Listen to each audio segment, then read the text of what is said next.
Fox Sports. We are Baltimore. We are Ohio.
Presenting Marco's Irresistible.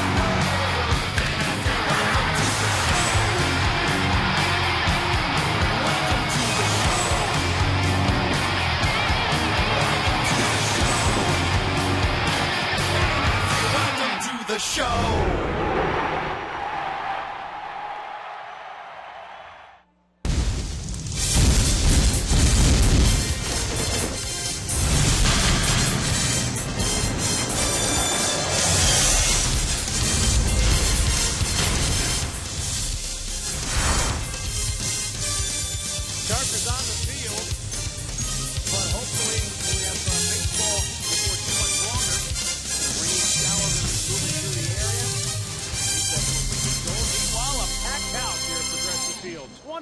Of opening days at this beautiful ballpark here in downtown Cleveland, and we're ready for one more here this afternoon as the Cleveland Indians play host to the Minnesota Twins. Hi again, everyone. Matt Underwood alongside Rick Manning. In some ways, Rick, it's hard to believe we've had 20 openers here at Progressive Field. There have been a lot of special memories along the way, but probably none more special than the very first one. Well, when you look at this ballpark, 60 years in an old ballpark, a colorful brand new house. It's like moving out of the old neighborhood into the new. It was so exciting, and the way it started, in better fashion. It was a lot of fun. I think it set the tempo for a lot of years of good baseball in this ballpark. President Bill Clinton was on again for the ceremonial first pitch. Randy Johnson had a no-hitter going deep into the ballgame, and then Eric King, another left-hander, came on out of the bullpen. Extra innings. You saw Wayne Kirby with the game-winning hit, bringing home Eddie Murray, and that set the stage for so many more dramatic moments. I mean, this ballpark has had a ton of them, but it all started with Game 1, the very first one ever. And that was the Progressive Field. Now Jacobs Field magic is what it used to be. How many come from behind wins have we saw in this ballpark throughout the years? It's been a lot of fun, and they still are a lot of fun, and it's still showing its age very well. It's always nice when you see a packed house like we have today. No doubt about that. And you talk about the ballpark and the come from behind wins and the last at bat wins. And this team a year ago really showed that they had that kind of magic. How many times was it late in the ball game they found a way to win? Jason Giambi, the oldest man in baseball history to hit a walk-off homer, and he did it twice. Right, about 11 walk-offs last year, and they're always fun. But for the fans that come out to the ballpark, they never quit, they never say die, and that's pretty much this team motto. And when you look at it, the way they started the season out in Oakland, they had those long days, the day-night doubleheader, but they ended up winning 2 out of 3 to come home. And with all the fans sitting in here, you can't rain out opening day in Cleveland, can you? These fans, they want to play baseball. They don't want to sit. They don't care if it rains. They'll sit through it. Bless you. You get to go to Arizona and spend the winters there. You put in your time here in the cold of the Midwest, but this has been a miserable winter for everybody here, and these fans have been chomping at the bit. They've been waiting, counting the hours, counting the minutes to this day, because it's not just opening day. It's not just the first day of baseball, but it's the hope of better things to come, better weather ahead, and obviously high hopes for this ball club. And there's good reason for optimism, because they've got a good, strong nucleus of young players, and now they're starting to sign those guys to long-term contracts. Michael Brantley signed a long-term extension in spring training. Daniel Jones signed a long-term extension right at the start of the season in Oakland. And now today, before the ballgame, more news about another young player being locked up for the future. We'll have more on that when we come back.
Back here at Progressive Field, where we are in a rain delay.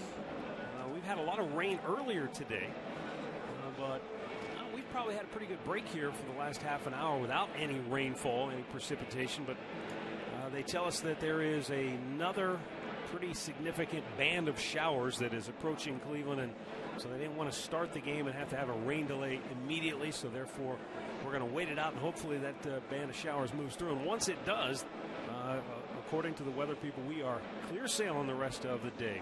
Before we went to break, we were talking about the fact that the Indians have started to sign a number of their young players to long-term contracts. First it was Michael Brantley, then it was Yan Gomes, and now earlier today the Indians inked another one of their young core players to a long-term deal. With more on that, let's go down on the field, and here's Katie Witham.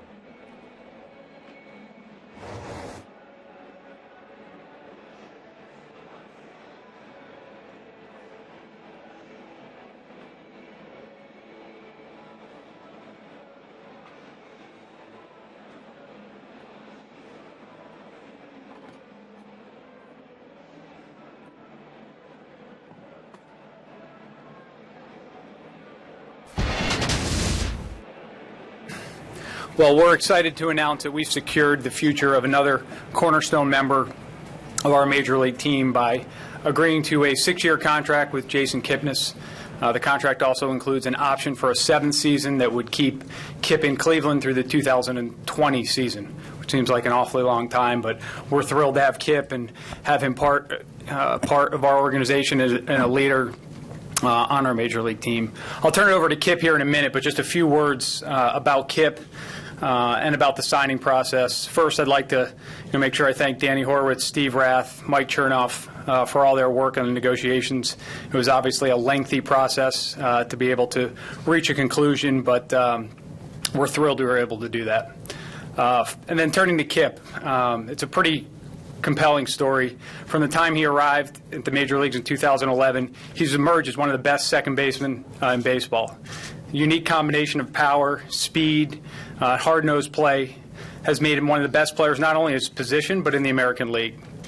And so it's even more remarkable when you reflect back and think that he was drafted as an outfielder and made a conversion to second base. And I think that speaks to Kip and his work ethic and his determination to become not only a Major League player but an all-star caliber MVP candidate player. So that work didn't happen alone, though. So I wanted to take a minute also to recognize our scouting and player development staffs.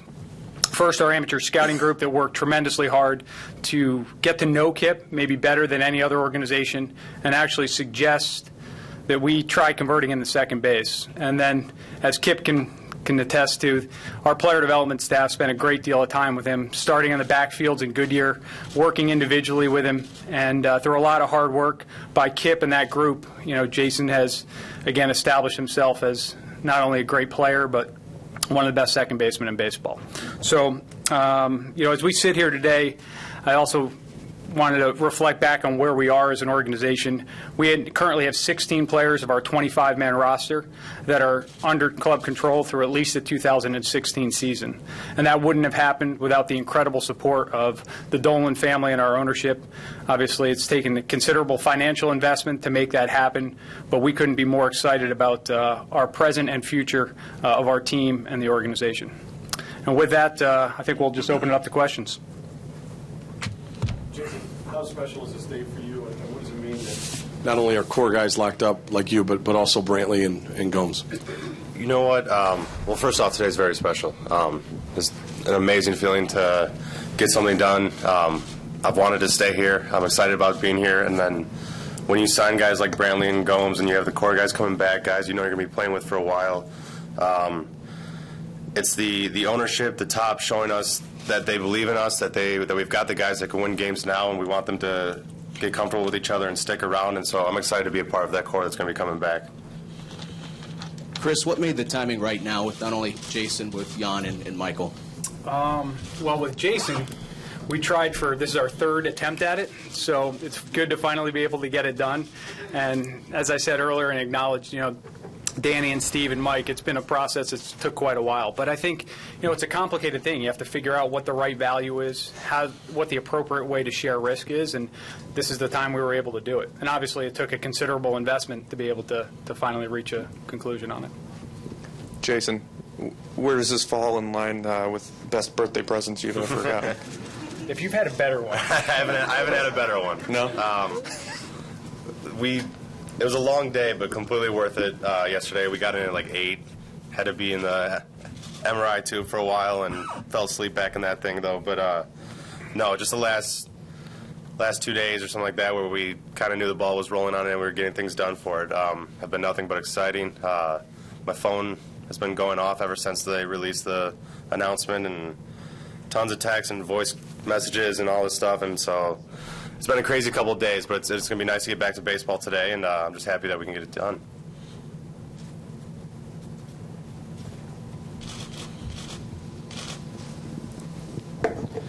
Jason, when you think about coming here, a couple years ago with the position change, and let's face it, you were on some of those 90-game losing teams. How do you feel about that compared to where you are now? What strikes you?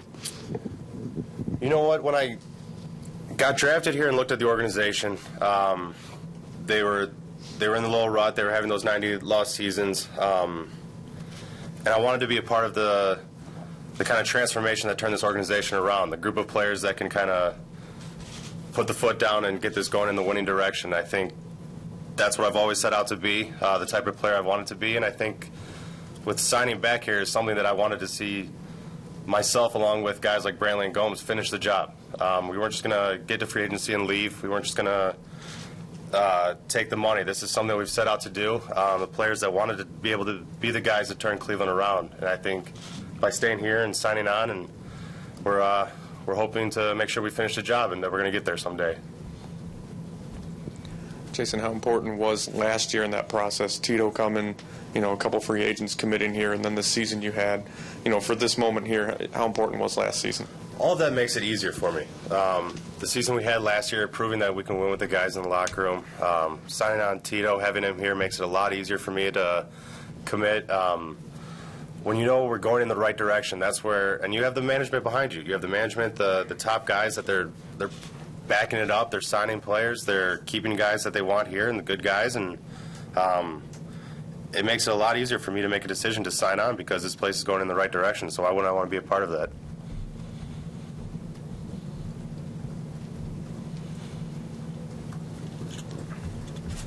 Good.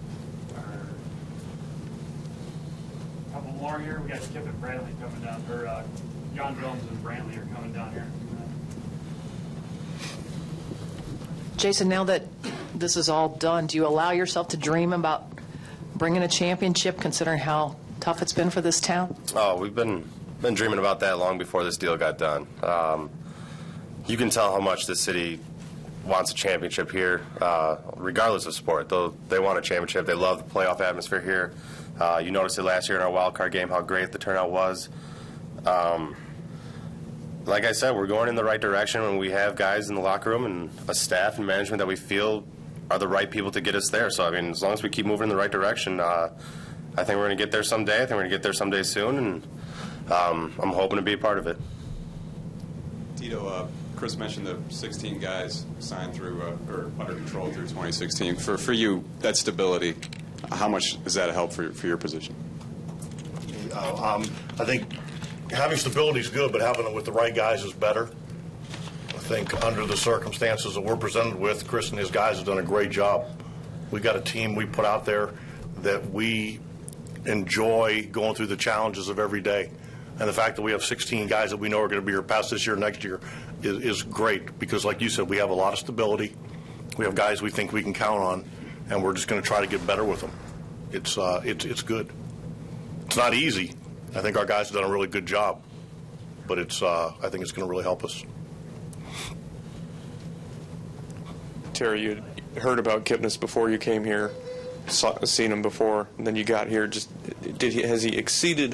Just what have you thought of the way you've seen him grow as a player? And he's sitting here, man. It's hard. Last year in April, everybody kept saying, "When are you going to hit him 8th?" And I was like, "Just relax. He's a good player. He's going to be fine." And then last June, he kind of literally played himself onto the All-Star team. The part about Kip, I think, that maybe sums it up in a nutshell was the other night in Oakland. Not getting the bunt down, but when he didn't get the bunt down, he found a way to extend the at-bat, put the ball in play, and then ran to first like his pants were on fire. And that swayed the game in our favor.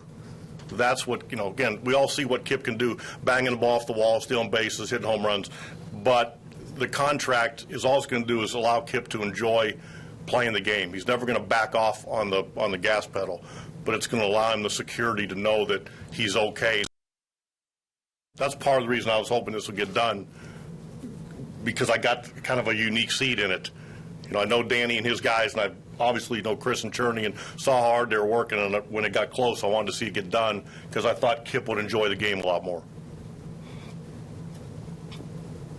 Jason, you feel like the perception of the Indians with Francona being here and locking up key guys, like core guys, do you think the perception of the Indians has kind of changed throughout baseball? Absolutely. We had a little meeting a little bit ago where we talked, and I think Murphy stepped up, and he's like, you know what, in years past when the Rangers or whoever would come to Cleveland, he's like, all you had to do was you'd get a lead and kind of coast from there.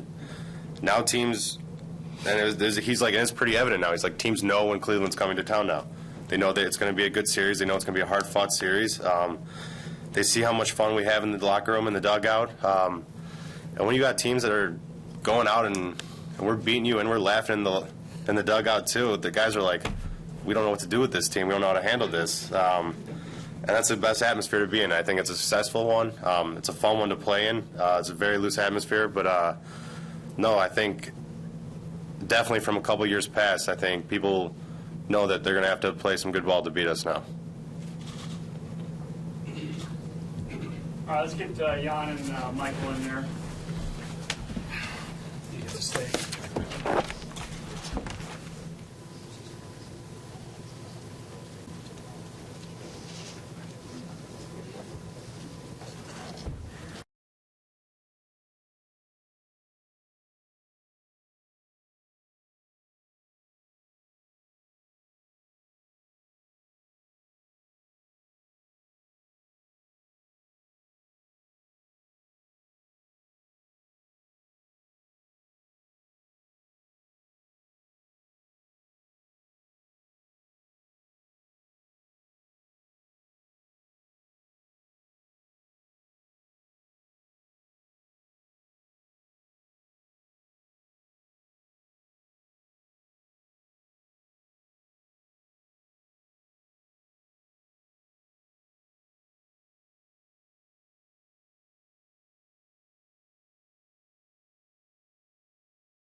10 in home openers here in Cleveland. In fact, they've had a little tough luck of late. Their last win in the home opener came back in 2008 when they beat the Chicago White Sox 10-8. So they're trying to snap a 5-game losing streak in home openers. Andy Salazar will be on the hill for the Yankees, trying to snap that losing mark. And Salazar is he's done. He's ready to go with more on the Tribe right-hander. Let's go downstairs to our Katie Witham.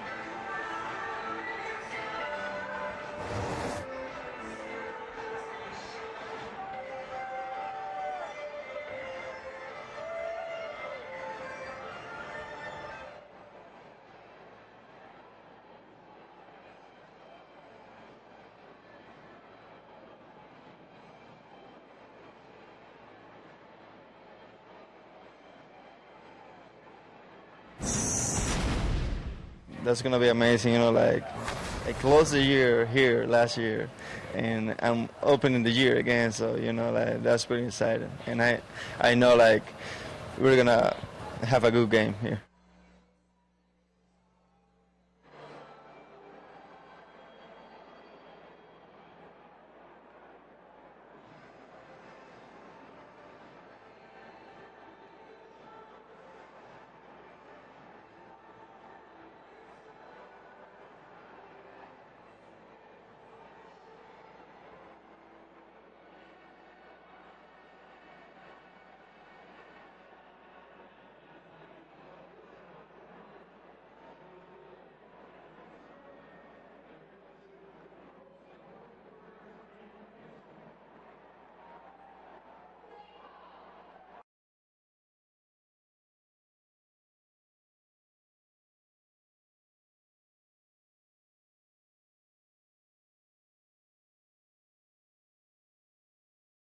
He's got that intense stare.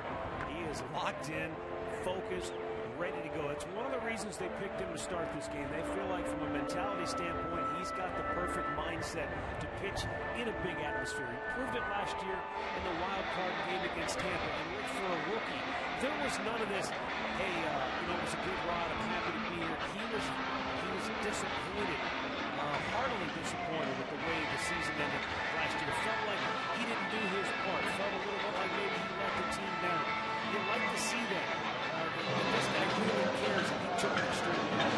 That's at least a ball going on right now before he gets out there and shows that first base and gets into the game and gets a feel for it. People excited. He said, you know, let's go, guys.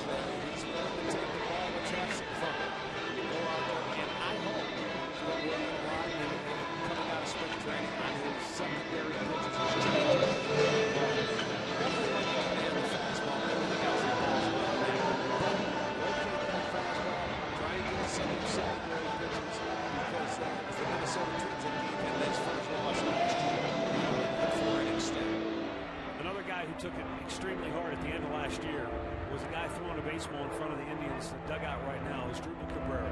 And Terry Francona shared with me that at the end of last season, that final game was over. So I went back to his apartment here in downtown Cleveland. He said, I just couldn't sleep. I was walking the floors, and in the middle of the night, it was his Drupal Cabrera who sent him a text message because his Drupal was just extremely distraught with how the season came to an end. Felt like he let his guys down. Remember, he was up at a key moment, get into a double play that could have swung the game one way or the other.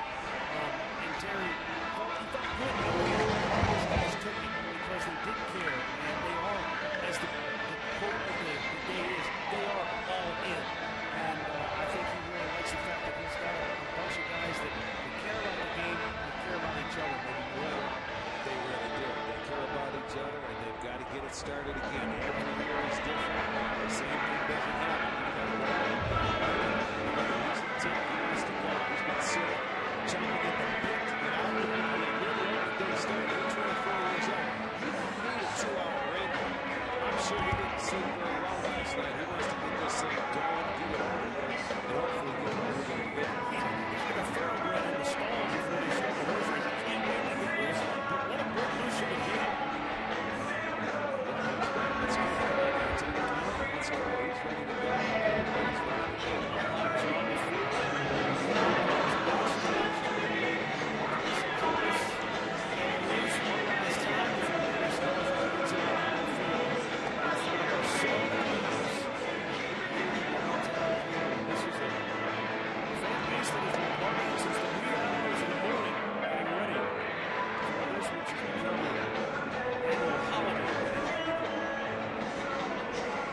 Salazar making his maiden voyage here in 2014.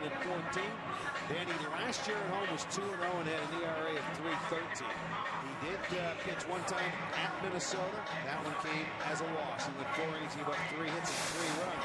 He gave up a couple of home runs in that ball game. He walked 3, struck out 5. He left trailing 3-0 after 4 innings. So that was his first loss. So he's going to come back, have a little redemption.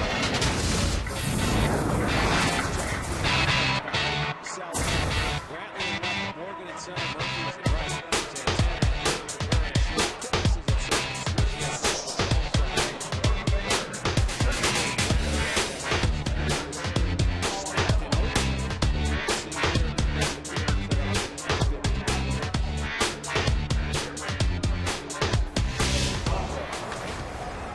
Chris Conroy will call the balls and strikes. Jordan Baker is at first, Jerry Meals at second, and Paul Kimmel now at third. So Jerry Meals sitting there as the crew chief.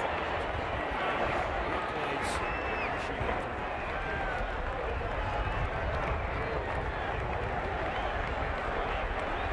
And those are over 13 to start the campaign with the leadoff for Minnesota.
Batting second for Minnesota, the first baseman, number 7, Joe Mauer.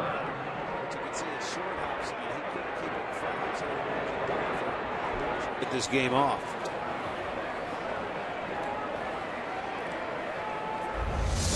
It'll bring up Joe Mauer.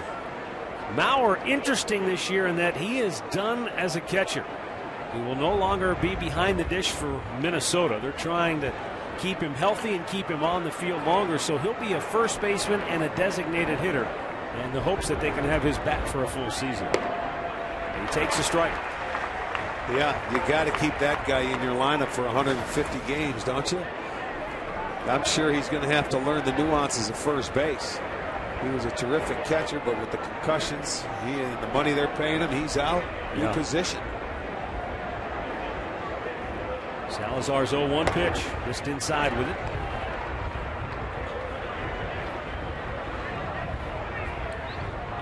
Mauer's never been a big power guy, not a monster home run hitter, but man, can he just flat out hit. Well, he's so patient in the batter's box. No movement. He waits on the ball very well. Turn and throw to second, but nothing doing there as Dozier able to get back. You know, you hear us talk about Michael Brantley a lot. Well, Mauer's been like that for years, where he goes up there. You don't see him pull many pitches foul. He fouls them off. He's always looking at the baseball. That's why he's not afraid to slap it the other way and take your base hit. So that's why he's not a power hitter. He's a high average hitter, and he'll take his walks. 1-1 count, just underway. Hit in the air, left center field, long run. Back is Brantley, just in front of the track to make the catch. Tagging is Dozier.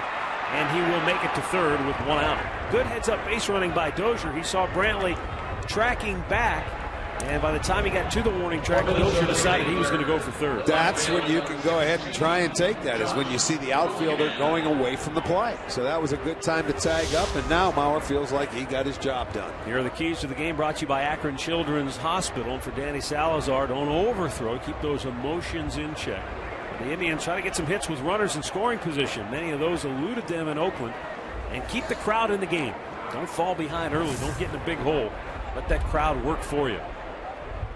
Meanwhile, that wind is really whipped up since that cold front came through and the rain that came with it.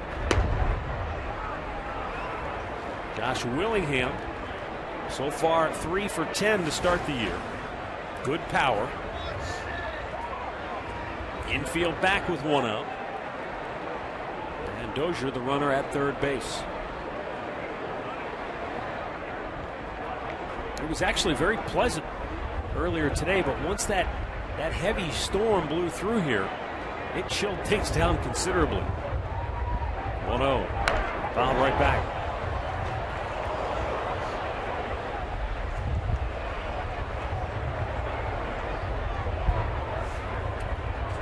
Josh Willingham in his 3rd season with Minnesota. He's led the Twins in homers and RBIs over the past 2 seasons with 49 dingers and 158 runs batted in. He's been a pretty fast starter for Minnesota. In fact, last year, Willingham hit 5 homers and drove in 13 runs in 20 April games, most in a single month. Well, he has very good power. He likes that ball middle in where he can turn on it. Looks like he's going to get a changeup here. Blowing away with it. 2 balls and a strike. That's the pitch he was throwing a lot in spring training. Changeups, you know, and working on that slider to get a feel for it. But it's all a field pitch for him. 5 balls, 5 strikes so far for Danny Salazar. Well, number 1 is command your fastball. He hasn't been able to do that a whole lot yet. It's still there. It is, right down the middle. Get deep to center field. This will get the run home from third. Morgan makes the catch. Dozier will tag. He'll come home, and the Twins grab the early 1-0 lead.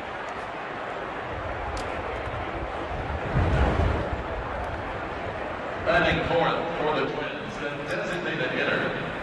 Well, get him on, get him over, and get him in. That's exactly what Minnesota does there. The double, because the ball was deflected off of Nyjer Morgan. He was able to start. They move him to third and get him in with 2 outs. So they will take an early lead. Minnesota's big bopper, Chris Colabello, off to a good start. He has 6 runs batted in Minnesota's first 3 games. And you see there a healthy 5 for 10 batting average. And he takes a strike.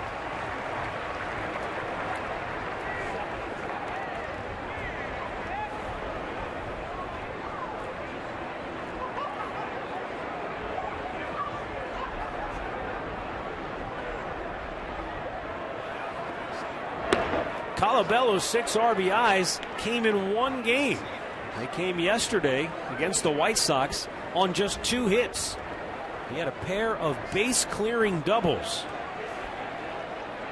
That's a pretty rare feat.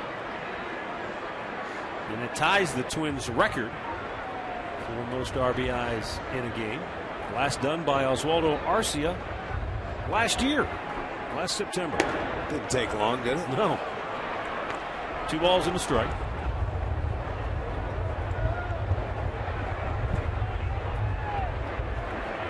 Well, we got to see Colabello last year, you know, late in the year when he was called up, getting an opportunity to DH and play a little bit. Got a big swing, and he's a strong guy, but he has tendencies at times. You make that pitch, there's a high changeup that he can swing and miss a lot, but with good power.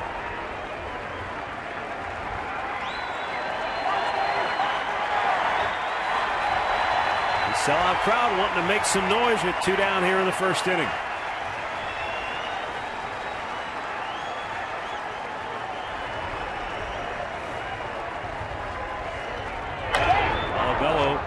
throwing it out of play to stay alive.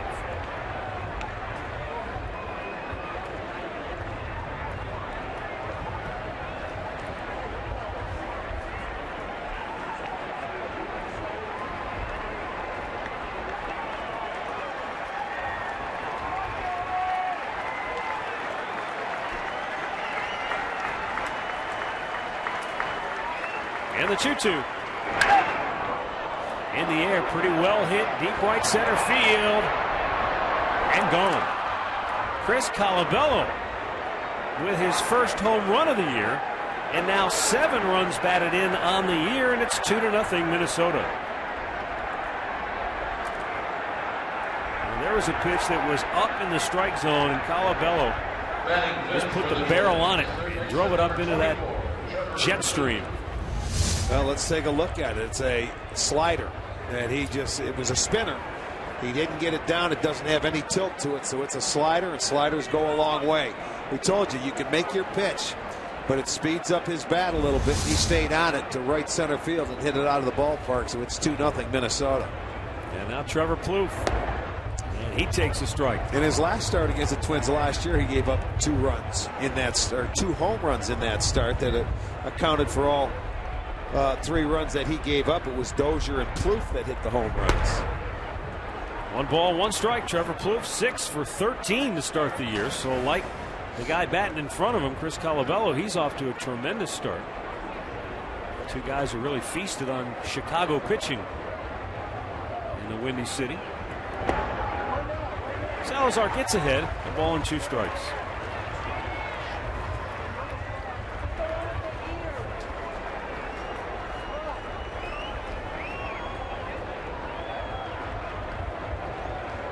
Swung out and missed. He struck him out. But the Twins strike first. They get a pair. Now Jason Kipnis and the Indians will take their hacks when we come back.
McDonald's, I'm loving it.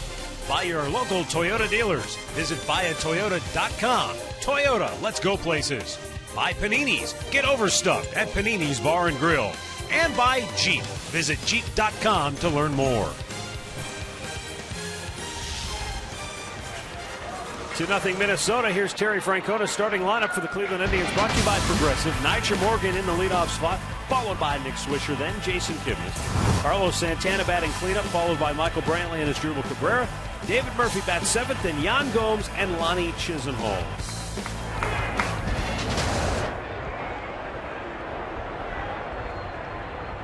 Mike Pelfrey fires a first pitch strike into Morgan.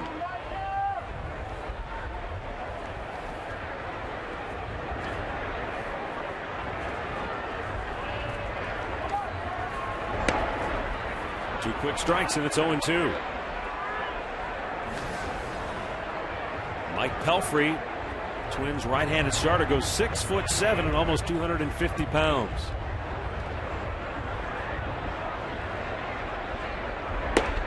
And off the plate.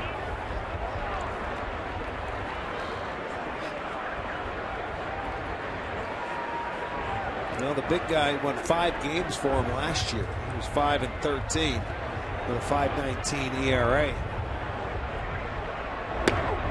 Got it. Called out on strikes as Morgan. He thought that was not a strike. Chris Conroy, though, rings him up.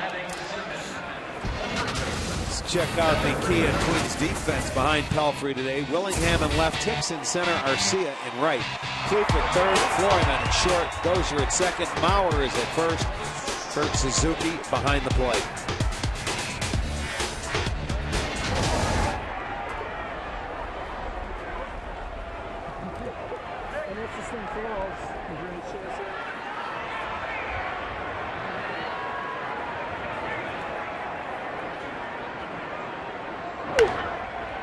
That's fouled away by Nick Swisher.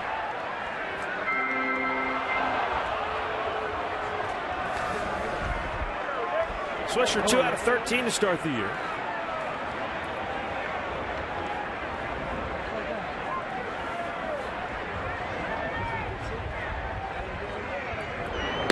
Upstairs, 1 ball, 1 strike. Well, you can see Pelfrey's not afraid to throw inside. He pitches from the extreme left side of the rubber or the first base side of it. And you mentioned 6'7", and you see he went inside to Morgan, and he's not afraid to go inside to the left-handers, and he sinks it. Chopped to the second baseman, Dozier, for out number 2. So our GMC starting pitcher, Mike Pelfrey, as I mentioned, 5-13 last year. This is his 4th start against the Indians. He's pitched well. He's 1-0 and a 2.16 ERA against the Tribe in his career. He's a guy who doesn't give up a lot of home runs. He gave up only 13 in 152 and 2/3 innings.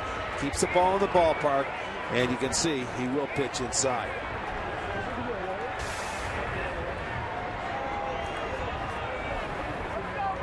Now Jason Kipnis. And he takes a strike.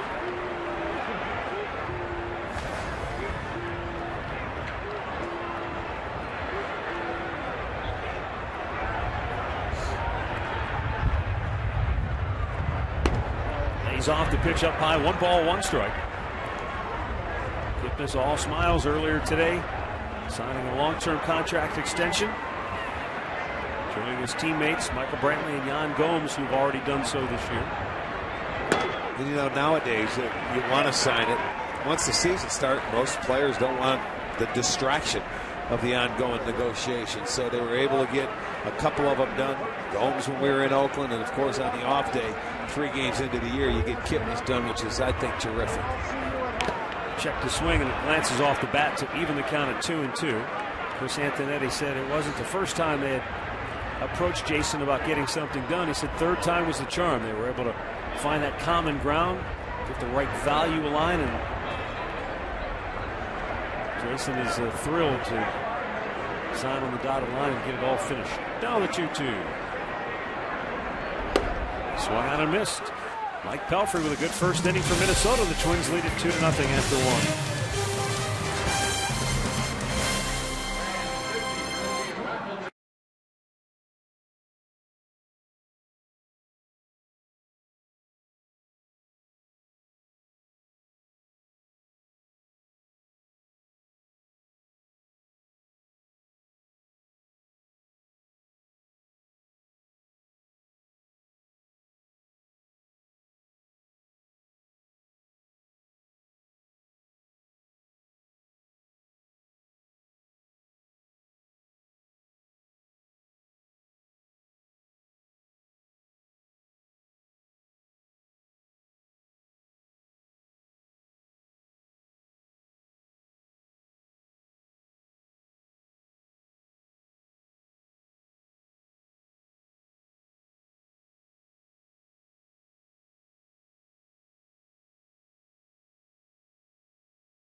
Cleveland Indians baseball is brought to you by your Northeast Ohio Honda dealers, by the Cleveland Clinic.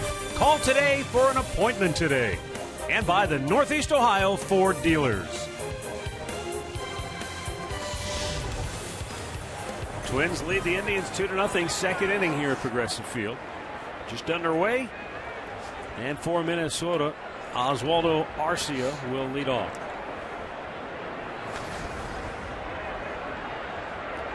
Just 1 out of 14 on the campaign. He's got everything covered up, doesn't he?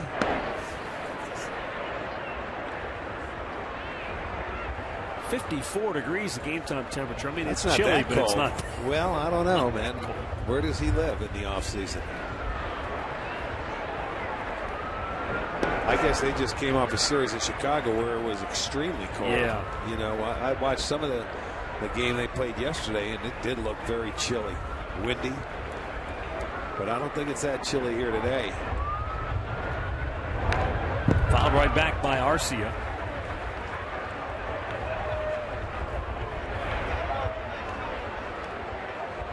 Arcia has definitely showed some promise last year. He's just 22 years old. Venezuelan product. He had 4 hits in the game against the Red Sox last year. He had a 6 RBI game. Swung out and missed. Salazar ran it up and in and punches him out. Second straight strikeout for Salazar, 1 down in the inning. Hitting 7 for Minnesota. This season, Saturday baseball comes to America's newest sports network, Fox Sports 1. It all starts tomorrow at 1 o'clock when the Twins take on the Indians. Then at 4, the Giants are in L.A. to battle the Dodgers. To find Fox Sports 1 on your cable satellite provider, go to foxsports1.com.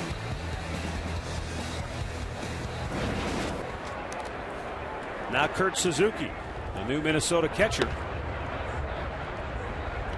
Suzuki off to a great start. He swung the bat well, going 5 for 10 at the plate.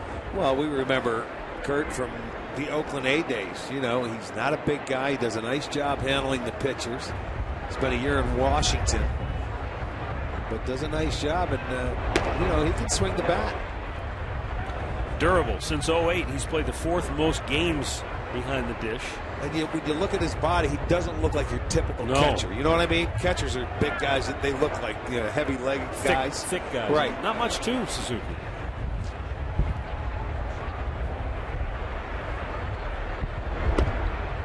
Guys who have that catcher's build, Yadier Molina, Russell Martin, they're on that list ahead of him, as is A.J. Pierzynski. And then Suzuki, who's been durable. Salazar's had a couple of very close pitches in this at-bat, but they've been just out of the strike zone.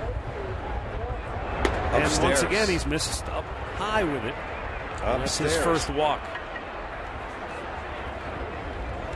For the Twins, hitting 8, center fielder number 32. For Danny, it's imperative he commands the fastball. He is primarily a fastball pitcher with the secondary pitches a work in progress. So when you start falling behind, you can't get to those secondary pitches because they want you to throw that fastball for strike. The one hitter before this inning that he was ahead of was Trevor Plouffe. He ended up striking him out. He had a 1-2 count.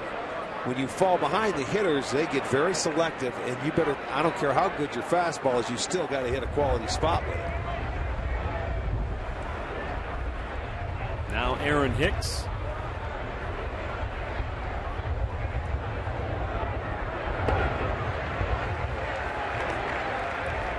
Off-speed pitch in there for a strike. Changeup.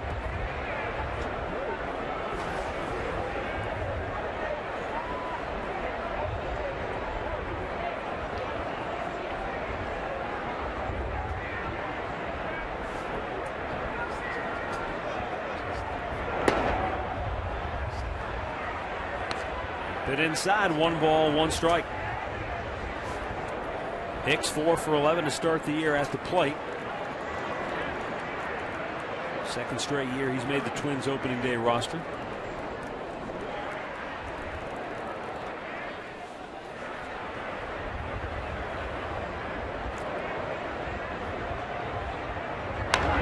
That's hit pretty well to right field, but back is Murphy. He's got plenty of room. And he'll make the catch, 2 down.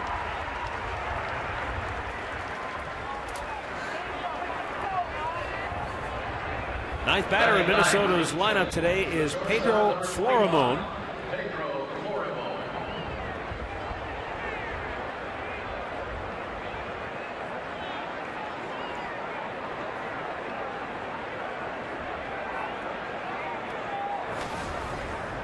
Florimon, the Minnesota shortstop, last year hit 9 home runs, which doesn't sound like a lot, but for Twins shortstops of late, it's quite a few when you consider that the 9 home runs Florimon hit last year are the most by a Twins everyday shortstop since Christian Guzman hit 10 back in 2001.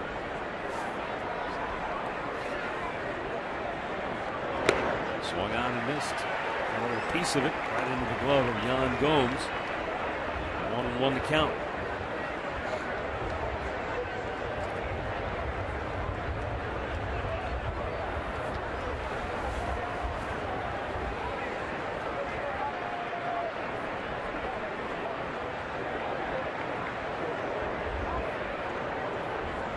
There's that changeup and it floats high. Not wildly high, but they're just up out of the strike zone, just over the top ridge. And Chris Conroy has already shown he's not going to call that. That was right down in the heart of the strike zone. Florimon fouling it off to stay alive. 2 balls, 2 strikes with 2 down and a runner at first here in the second inning. And Minnesota out in front early 2-0.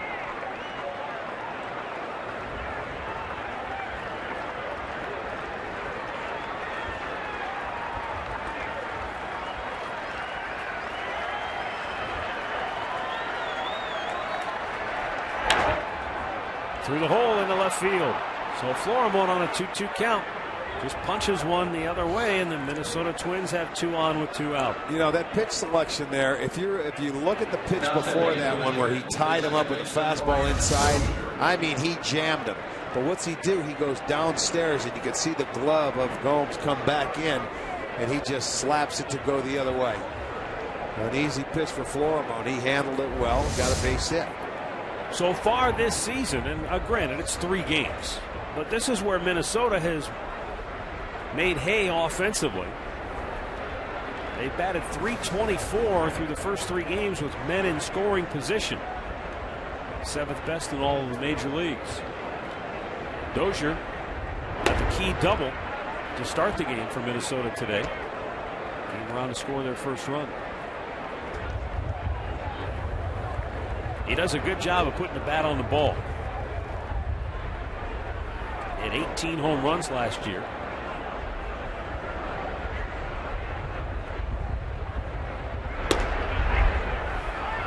But when Florimon was at the plate and you watch Salazar, watch how he jams him with this fastball in.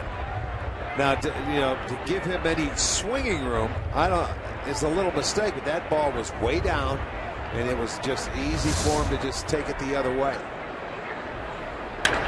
Hammered in the left field. That's a base hit. Charging hard is Brantley. Coming around third. They're going to wave Suzuki home. Here's a throw to the plate. Goes down. He is out at the plate. Michael Brantley picks up right where he left off last year with that tremendous throwing arm in left field. And he denies the Twins a chance to add to their lead here in the second inning.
Minnesota out in front 2-0. Bottom of the second inning, it will be Carlos Santana, Michael Brantley, and Asdrubal Cabrera due up for Cleveland. Mike Pelfrey set him down 1-2-3 in the first inning, and he looked very sharp, striking out 2.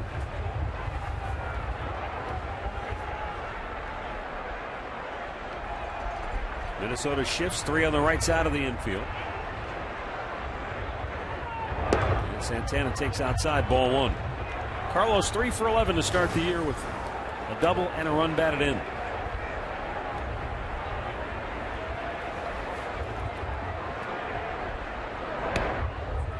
Inside he missed. 2-0.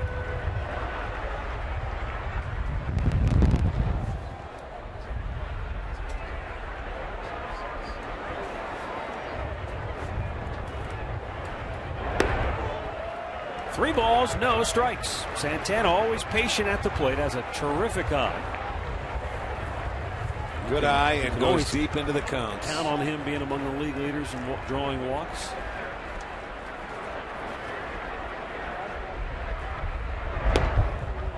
Takes a strike.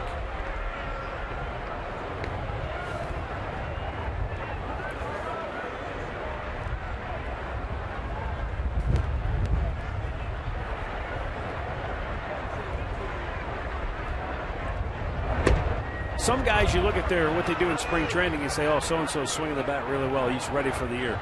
With Santana, it might have been that eye. He had 8 walks in his last 5 spring training games. That tells you he was starting to get locked in.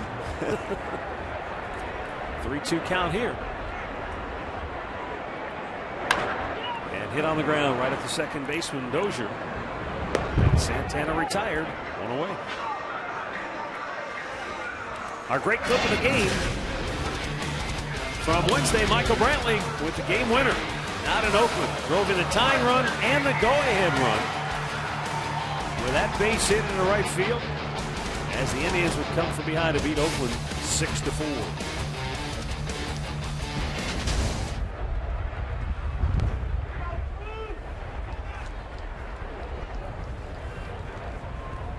Now Brantley bats with the bases empty here in the second inning.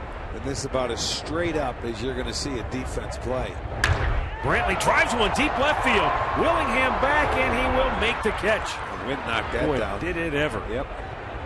He hit it much better than that, and it's almost like it's knocking it down to left field, and it's got a nice little carry over to right.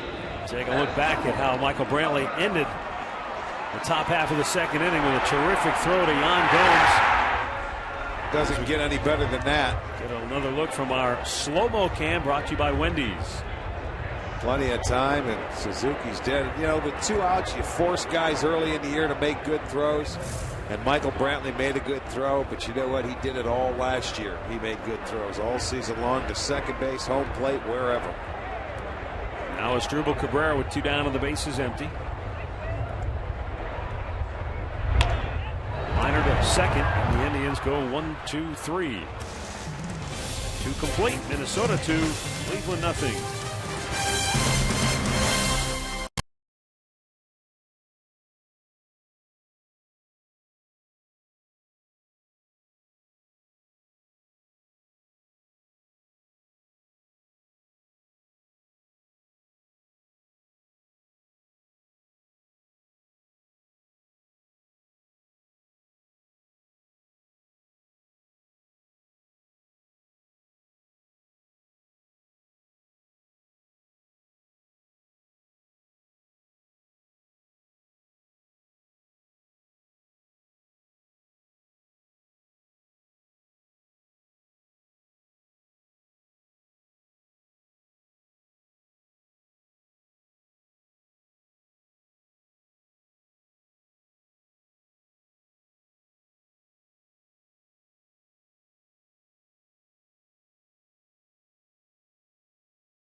Minnesota out to an early 2-0 lead as we go to the third inning.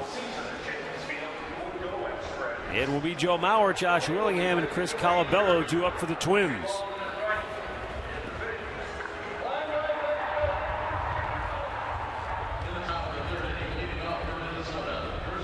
Minnesota got a pair of runs in the first inning. Off Danny Salazar, a sac fly and a solo home run.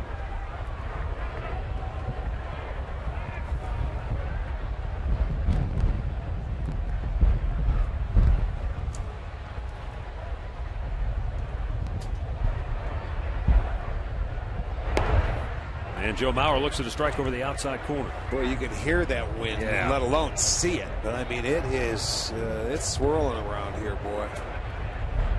Well, 22-mile-an-hour sustained winds, gusting up to 35 miles an hour. You know, I always used to say I'd rather play in anything but the windy conditions because it affects everything. Your hearing. You know, if you're communicating out there and you have to call for something, the crack of the bat, it makes it very difficult. Swung on and missed. Nice job of changing speeds by Salazar. And he gets ahead 1-2. Well, here's a well-located changeup, and you don't see Mauer. You can see it going down. That had good movement to it. And it looked like it was nice and easy and free for Salazar. Fastball hit on the ground to short. Cabrera backhands it. And Mauer is out number 1. Take a look at today's injury report brought to you by the attorneys at Elk and Elk. A couple of guys chomping at the bit to get off the disabled list. Jason Giambi and Michael Bourne. Both will be eligible tomorrow, I think, to come off the DL. Now, whether that happens or not, we'll have to wait and see because Bourne was on there supposed to play, but they've had some weather issues. He was supposed to play in Columbus yesterday, but I don't believe they ever got the game going. Right. So you're right, Rick. It may just take a while to get some game action from Michael Bourne. And then the question for Jason Giambi, he didn't really have a spring.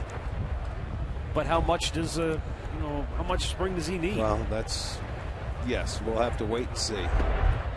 Josh Willingham looks at the ball inside. It's 2-0. Willingham drove in the Twins' first run with a sac fly to center field.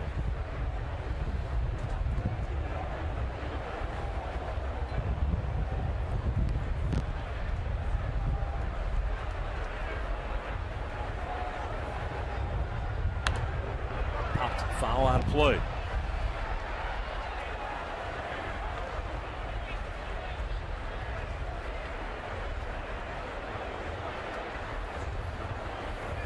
Willingham's a good hitter. Certainly better than what he showed a year ago.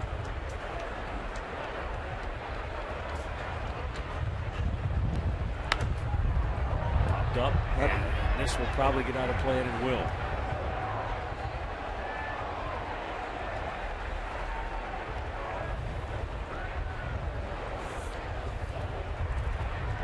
Here you get a look at Willingham's numbers, and last year dipping all the way down to 208 with just the 14 home runs. Now, Target Field will take some power away, but you see not that much. 2012 he hit 35 dingers. That's a dramatic decline.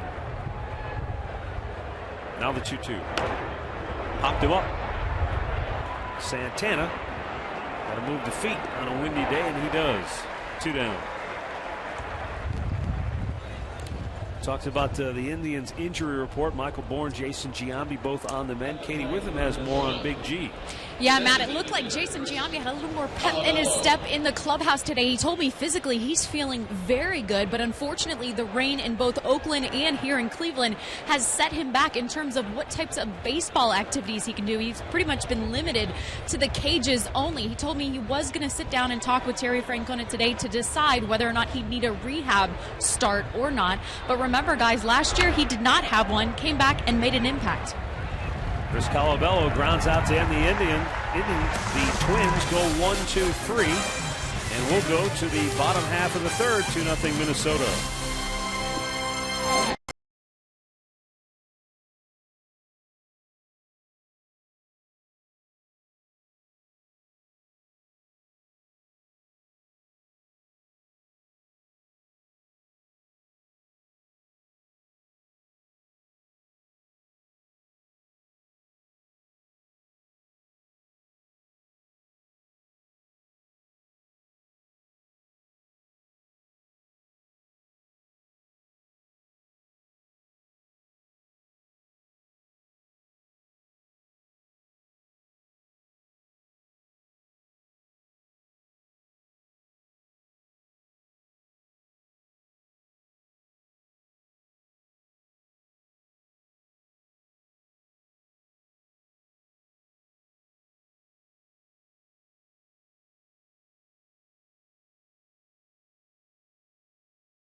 Back here at Progressive Field, celebrating 20 years of baseball in this gorgeous home of the Cleveland Indians. Matt Underwood, Rick Manning, and of course we're joined now by Mike Hargrove, who was here when this ballpark was open in 1994. Rick and I were showing some of the highlights from that very first game, and I mean, that was a roller coaster ride of a game. You think? We went from total panic to total joy, so it was it was a lot of fun. That was a special day. Can you believe it's been 20 years already? You know, somebody asked me that the other day, Arch, and I told them, I said, you know, it's obviously time goes fast, but this ballpark has really aged well. Yeah, I mean, I agree. It doesn't look 20 years old, and you know, I had to count back when they said the 20th year, and I had to count back to make sure they weren't lying to me. But yeah, it's a good ballpark. Murphy slowly chopped up the middle, but the shortstop Florimon there to throw him out, one down. Bring up Yan Gomes. You know, you think back to that first game, and you talk about how it went from total panic to total jubilation. You got Randy Johnson out there. At that point in time, he was just about at the apex of his career, throwing a no-hitter. And you probably were thinking to yourself, this isn't the way we want to open the ballpark. You know, I had two thoughts in my mind. Gosh, we've got to get a hit. And second of all, I'm sure was glad I wasn't having to do the hitting. Yeah, right. He's nasty. Yes, he was nasty. Well, I'll tell you, it ended in a way that so many games did when you were here managing, you know, walk-off fashion in the bottom half of the inning. And it seemed like it was year after year and game after game that used to happen here. That used to be the Jacobs Field magic, wasn't it? Well, it did, yeah. And you know, the guys finally convinced me that there was something special going on when David Cohn came in with Toronto and was ahead of us 8-0 in the second inning, and we came back and beat him. I kind of started believing that. Yeah, Paul Sorrento hit that home run in right field. Yeah. I can remember it well. Yan Gomes bangs it to third. Trevor Plouffe throws him out, 2 down. Mike, did you even know what a walk-off win was? Did they even call them walk-off wins back in the mid-'90s yet? I don't know. We did a lot of walking off. So, I don't remember. I really don't remember, them paying attention. I know that we started, the headbanging they do at the plate nowadays. Yeah, right. Our guy started that. The fact is, I told him, I said, you might want to key that down just a tad. Yeah. Somebody came out concussions going on back bloody then. noses and broken necks. That was game one. The highlight, Sandy's first hit, and then Kirby getting the game winner.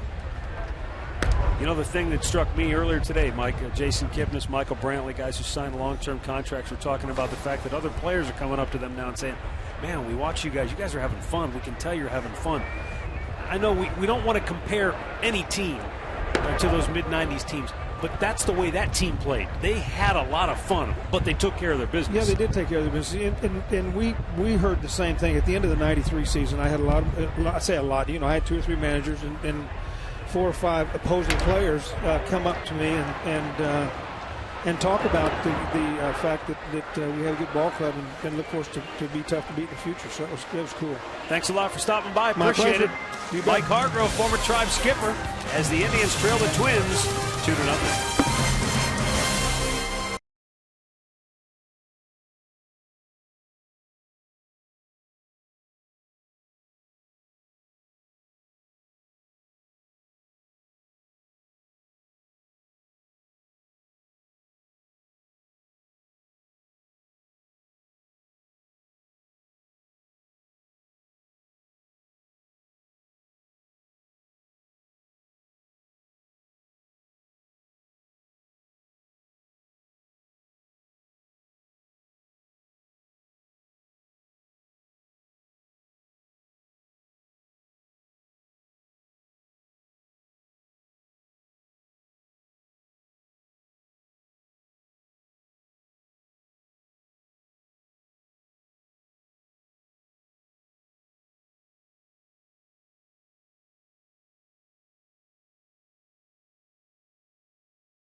Just a reminder as you enjoy a cold one to look forward to Miller Time later in today's game, brought to you by Miller Lite.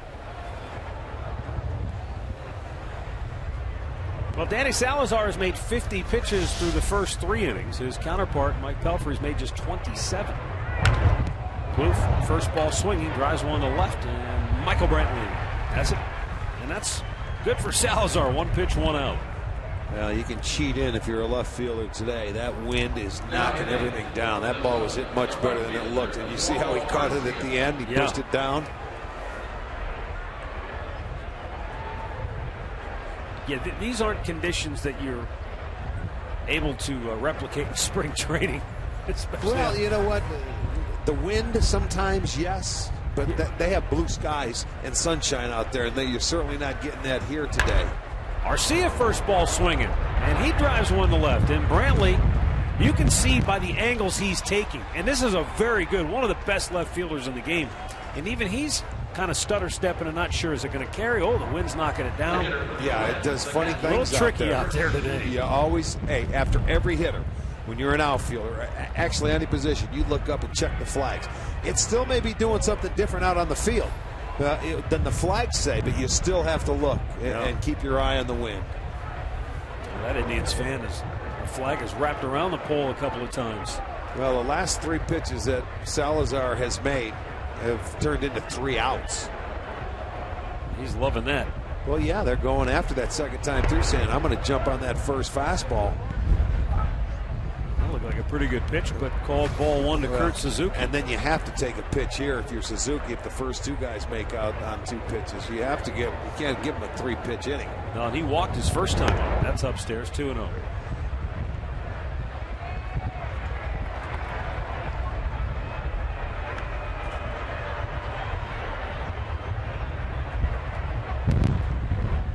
Salazar's uniform is flapping in the wind.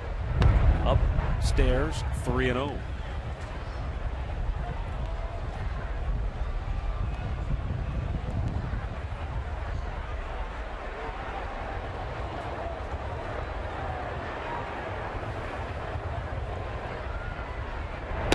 Bullseye at the knees with a strike fastball on the outside part of the plate. 3-1 to count.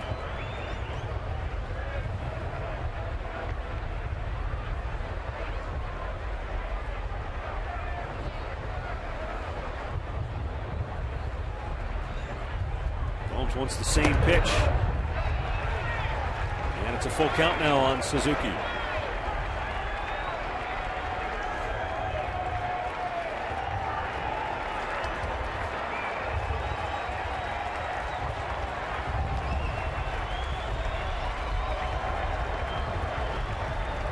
And the payoff pitch. Ball 4. Let's pause now for station identification. You're watching Cleveland Indians baseball.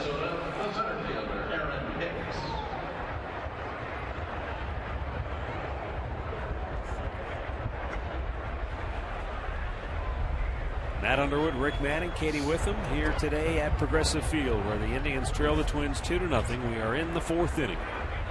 Minnesota with 2 down, a runner at first, and Aaron Hicks, the batter, fly to right, his only time up.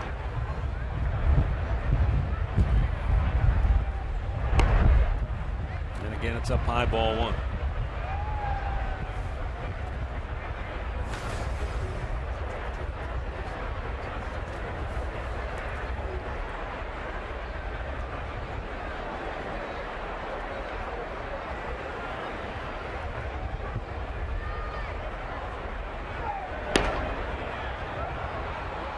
Boy, it's a fine line between what's a top of the zone strike and what's a ball. And more times than not, Salazar has been on the wrong side of it. That's 60 pitches and 60 pitches, but 6 2-0 counts today.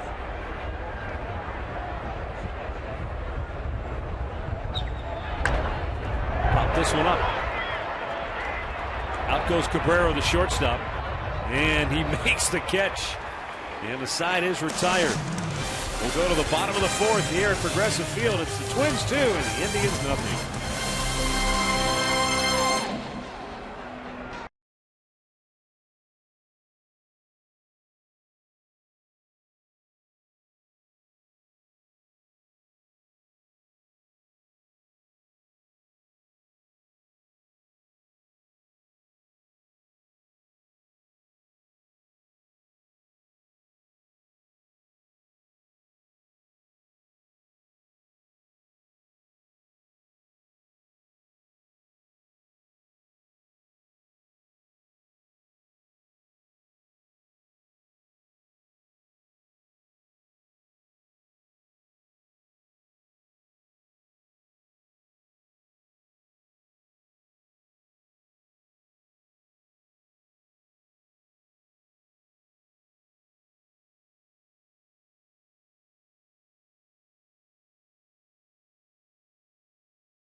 Well, follow the Indians with MLB.com at bat for your iPhone, iPad, Android, BlackBerry 10, or Windows Phone 8.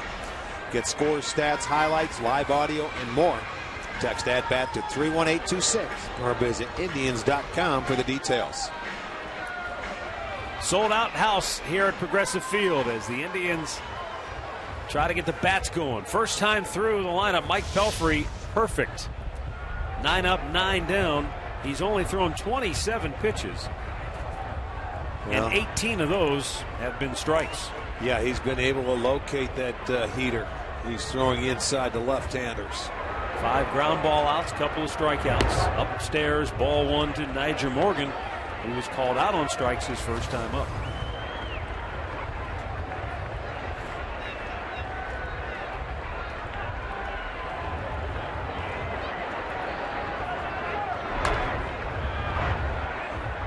One ball, one strike.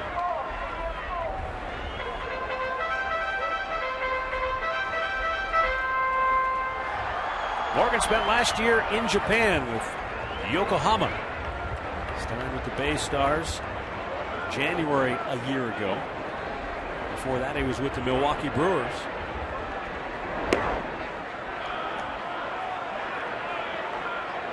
We had previously, of course, seen him when he was with the Pittsburgh Pirates. Right. 1-2 the count as Morgan tries to jumpstart the Indians' offense here in the fourth. Jam job, and it's caught by Plouffe. 1 away. This season, Saturday baseball comes to America's newest sports network, Fox Sports 1. It all starts tomorrow at 1 o'clock as the Twins take on the Indians, and then at 4, the Giants are in L.A. to battle the Dodgers. To find Fox Sports 1 on your cable satellite provider, go to foxsports1.com. Here comes Nick Swisher, who grounded out his only time up in the first.